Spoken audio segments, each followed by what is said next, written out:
We recently spent our last week in Seville.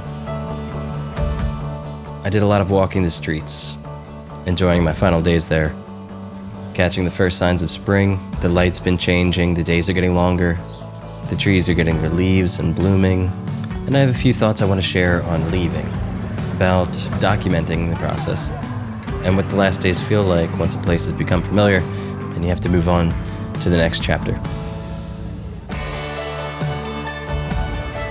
If you're new here, welcome. My name is Ian. I'm from the US, currently living in Malaga, Spain, and I make videos about long-term world travel and living abroad. Recently, I've been thinking about this Stoic idea. There's a mindfulness practice built around it, sometimes called last time meditation. This actually came up on my meditation app, Waking Up by Sam Harris. Not a sponsor, just I use the app and I really like it. I recommend it. Well, this meditation asks you to consider what you're doing at the moment and think to yourself that this may be the last time that you'll ever do it. Could be a conversation with a friend, a walk down a street you've walked many times before, but it became so familiar that you stopped seeing the details. As things get familiar, we give them less attention. For me, novelty has always been kind of a gateway into the present, especially new countries where you don't know anything. Everything is unfamiliar.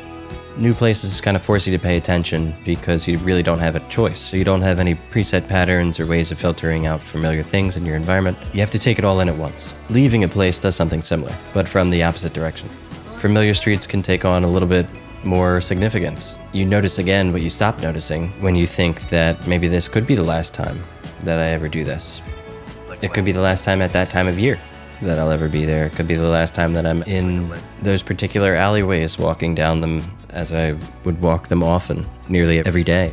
Or the last time that I go for a run down by the canal. You know, this brings a little bit of a obligation to go out, give it the attention. You can always tell yourself, I'll do that tomorrow. But what happens when there is no more tomorrow? We run out of time. Nothing lasts forever. And we all know it's a crazy world out there. Things are changing faster than ever. So take advantage of things when you can, while you can. It also got me thinking about how I document my travels. I've gone through extremes with that. I've had stretches where I've documented nothing. I've had stretches where I've documented everything. So much so that it's overwhelming for me to try to put something together in the way of a video or anything like that. Somewhere in the middle is a way of documenting your life without getting in the way of actually experiencing living your life. And this is one of the challenges of being somebody who needs to film often. How do you not let that get in the way? Well, I do have a background in art, and lately, especially in that last week, I was feeling the urge to make something physical. Good afternoon. Going to the art store. I had the urge to sketch, and I need a souvenir. I found a rack of sketchbooks, and I picked one with a cork cover. This square shape was new to me. I grabbed 2 pencils and an eraser all together. It was €6. Tiny little sketchbook for €3. Seems like a pretty good investment. It was late afternoon. By the time I left the store, people were getting off work, kids were out of school, running around. I walked toward the setas. The setas are something that I've been walking and running past for the last couple months. They become part of the background of my life, so I thought it would be a good idea to jot down a little reminder of this place. I went up to the platform underneath the giant wood structure. I sat down on one of those round benches. They have potted plants and a couple olive trees coming out of them. So I decided to give that a shot. After having not made any physical art in a couple of years, it felt good to come back to it and actually re-enter that mental space that I kind of forgot about, of just pure observation, taking everything around you, listening to the sounds. Well, what better place to go but here? Try out the sketchbook for the first time. Got to start it sometime, right? Might as well be right away. You're focused on a singular thing, which is also another thing that is drifting away from us. Your focus on one thing is becoming much harder to do. Much harder to sit down and watch a film without looking at your phone. Much harder to watch a long-form YouTube video than it is to scroll on TikTok. Filming is one way I document my life. These videos are a record of where I was when I made them and what I was thinking about at the time. I make things that I want to see. I hope that you enjoy them as well. If you are enjoying this video so far, please consider subscribing, giving a like, or leaving a comment. That's one way to help out this channel, help it to be seen by other people who may be interested in this kind of thing. I'm always grateful to have these videos when they're finished. Still sitting down with a pencil and a piece of paper, there's nothing quite like it. It changes the way you experience the space. Where are we going, Agos? We're going to the Museo de Artes y Costumbres Populares. I've definitely had resistance to a sketchbook practice before. The thoughts pop up, what's the point? Why even try? But those things only exist before I start. And I think this is true for most creative endeavors. Once you're in it, all those thoughts disappear and you're just paying attention to what's in front of you. And that can be really liberating from your own thoughts, from the buzz of information overload around you. My mind calms down, I focus, the rest of the noise fades, which is why I think I've really been enjoying coming back to a sketchbook practice. As you do it, the better you get, the happier you are, I think, with the end product. More that's kind of a self-perpetuating machine, another thing that keeps it going in a virtuous cycle. When you like what you made, then you would like to do more of what you like to make.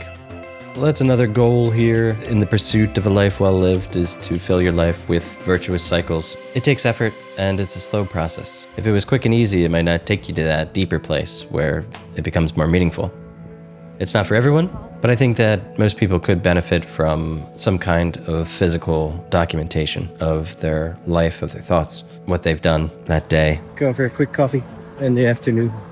Not even to become good at drawing, just as a way to practice attention, as a way to practice seeing, understanding space and the reality that you live in. When I look back at a long stretch of traveling that I did in my early 20s, my phone was stolen in the first week, and that was my camera. I was supposed to be traveling for the next 4 months. Luckily, my sister was there in Paris. She was going back to the States, but she had 2 phones. She had a company phone and her personal phone. She was kind enough to give me her personal phone. I think it was a Galaxy S2. That phone did get me through. I did take pictures, but shortly after I got back, I didn't transfer my files soon enough, and the phone died. And there was no coming back for it. I took it to places, tried to get it revived. They said there's nothing you can do. So the only real records that I have are a Ziploc bag full of museum tickets, maps, things like that, and a sketchbook that I bought when I was in Paris that first week.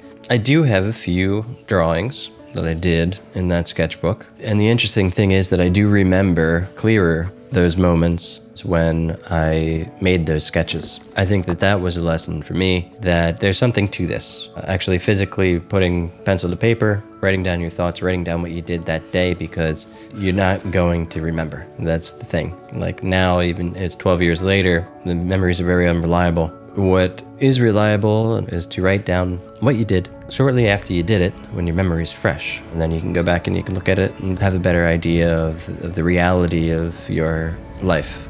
Part of the reason I really like it is because it wasn't just consuming the place. It was making something from it. Sketching kind of forced me to slow down and look, and I guess that changes how memory sticks. I'm no neuroscientist, but I think that there's something to it. There's gotta be. All of this circles back around to something that keeps coming up, and for me, that's the need to make things. I don't know where this urge comes from. It's there, it's always been there for me. Maybe you have that same urge. I'm a classically trained painter, if you didn't know. I'd like to make more physical things on this channel. Let me know in the comments if you'd be interested in seeing something like that. I have some intuition, some kind of an inner drive pushing me in that direction. Familiarity is comfortable, but it also kind of makes you stop seeing what's right in front of you for what it is. I mean, I live here in Malaga, in Spain. This is an extremely beautiful place. Recently, we had some family visit, and we were showing them around, and I got to see it again for the first time a little bit through their eyes, and could see how much they were almost in shock, like, wow, you guys live here? And, you know, some of that novelty is worn off for me. But the last time meditation was kind of a way of correcting that. It reminds you that nothing's permanent, and to give it your full attention while you can. Bye-bye, Seville. That's it. That's it. So we closed up the door to our Seville apartment. We headed back to Malaga, and it's a good reminder that nothing lasts forever. That's it for me this week. That's what I had to ramble about. I will see you very soon. All right. Peace. On to new adventures. Bigger and better things, as they say.